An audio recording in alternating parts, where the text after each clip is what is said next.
Hi, I'm Marianne Benetti, and it's early spring, and I want to show you how to prune and care for Abutilon, or flowering maple. Now, this is an Abutilon, and then over here I have another Abutilon, or flowering maple. They are not members of the maple family. They're called that because of the shape of their leaves, but these have these really gorgeous flowers. This one is more of a red color. This one here is a Bengal tiger, and it has orange flowers with black stripes, and really cool plant. Now, usually they're treated like annuals if you live, where you get pretty cold winters. But I've been overwintering these by simply, I grow them in pots, and I drag them under my covered patio in the winter, and that's been enough to keep them alive through the winter. Now it's spring, so what I got to do, I've got to go ahead and prune these back. But I want to show you the pruning technique on this one over here. Okay, so right in here, I have you go ahead and do a close-up. You can see where I pruned last spring.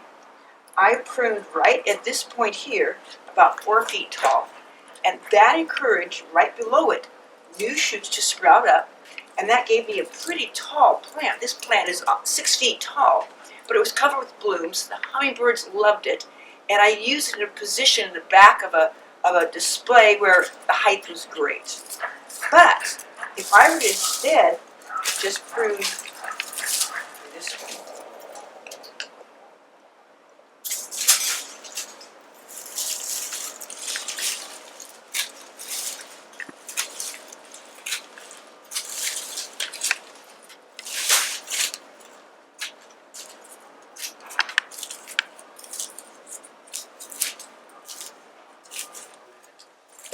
okay, so there you have it.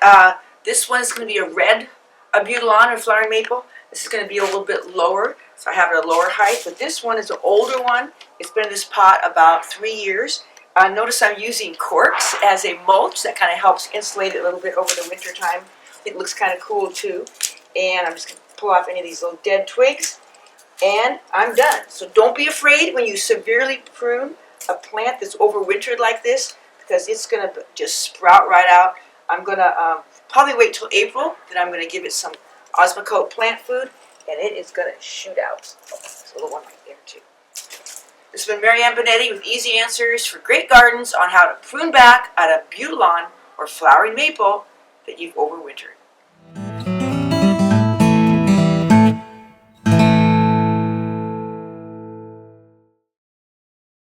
If you enjoyed these gardening tips, subscribe to our channel so you can get updates on new videos and stay in the know about all things gardening. Click the red subscribe button below. See the description below for more information about how to connect with us on PlantersPlace.com, Facebook, and Instagram.